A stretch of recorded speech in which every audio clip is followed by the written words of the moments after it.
All right, we're going to go through the exact same problem that we just did, where we have a solid spool, 2 kilograms with a radius of 0.4 meters, with a little half a kilogram mass attached to a string that is wrapped around it. And we release the mass from rest, so everything starts at rest, and then the mass falls down and this begins to rotate. But instead of trying to figure out what the final velocity was, what if instead we wanted to immediately figure out just what is the angular acceleration of the spool as the mass falls? And in that case, instead of using the energy approach that we use for speed, since acceleration is directly related to force, and angular acceleration is directly related to torque, we're going to be better off using a torque approach. And this problem should seem kind of familiar in terms of forces because it behaves almost exactly the same as our cart and pulley problems that we solved before. And so when we had our little cart attached to our mass and then the mass fell, we could then figure out what the acceleration of our cart and our system would be. And so this is just the rotational version of this problem.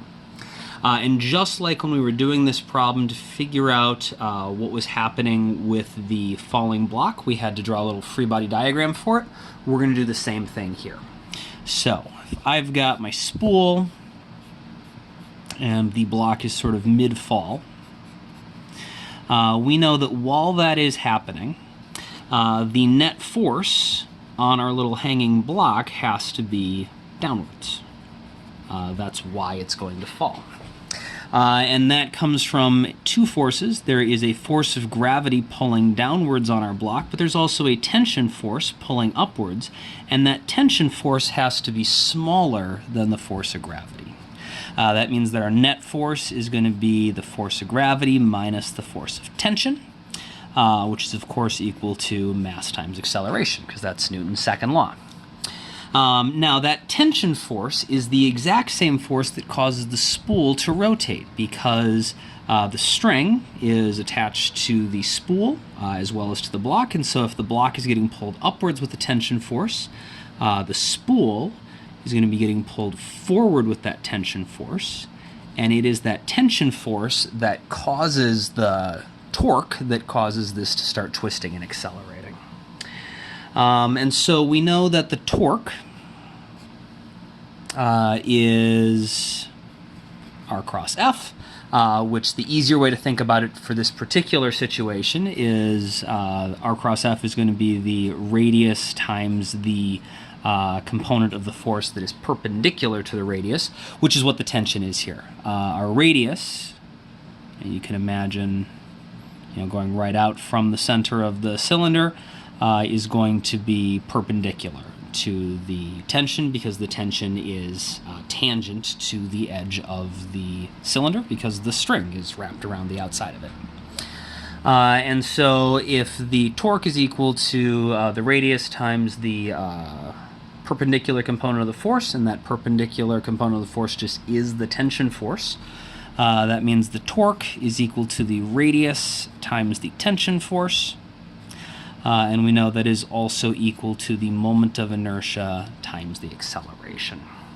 And so we can substitute out our tension here just like we substituted tension out the very first time that we did this problem, by solving this top equation for tension and plugging it in down here.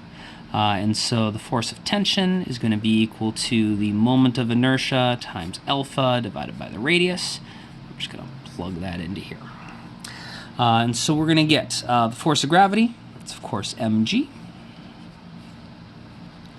minus the force of tension, which is our moment of inertia times alpha divided by our radius, equals the mass times the acceleration. Of course, this moment of inertia, since that is based on the rotating thing, the spool, that is going to be calculated using the spool's mass, whereas this net force is for our linear part of our system, our falling block, and so this is going to be the block's mass that we use here.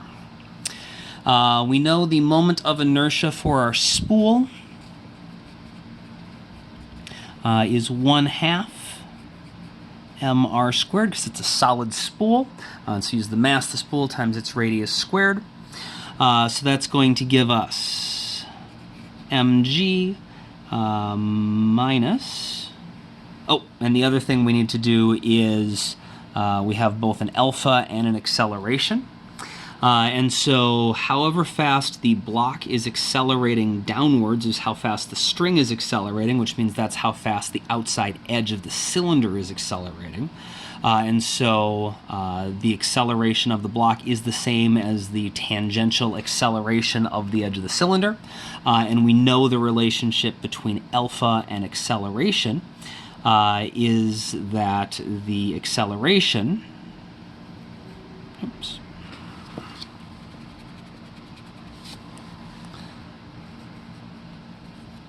Is equal to r times alpha. And so we can get rid of our acceleration, and we'll get an equation that we can then solve, because we'll have all the variables that we need.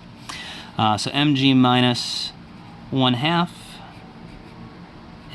big M here, the mass of the spool, r squared divided by r, is equal to mr alpha. Cancel out our r's. And so we'll get, I've missed something. Oh, I 1/2 mr squared. I missed my alpha. There we go. Okay. So we've got two terms with alpha in them.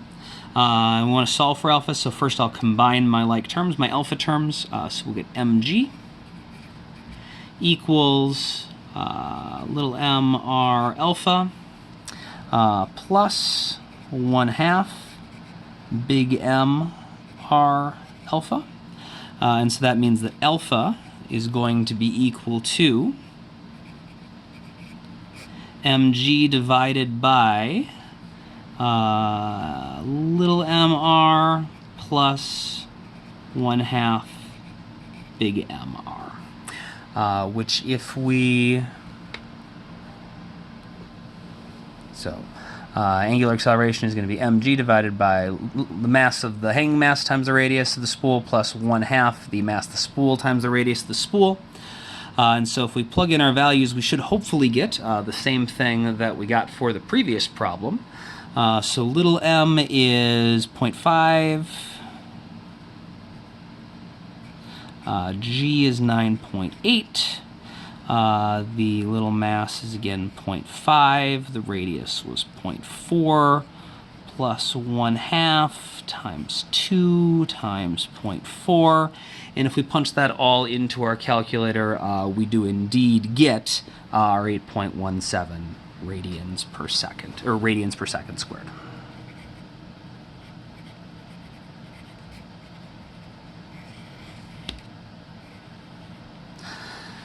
And so we can use torque or we can use energy to solve problems like this. Now that we have the acceleration, we could of course go back and use the kinematics to find the velocity. And so it's your choice a lot of the times whether you'd rather use energy or torque.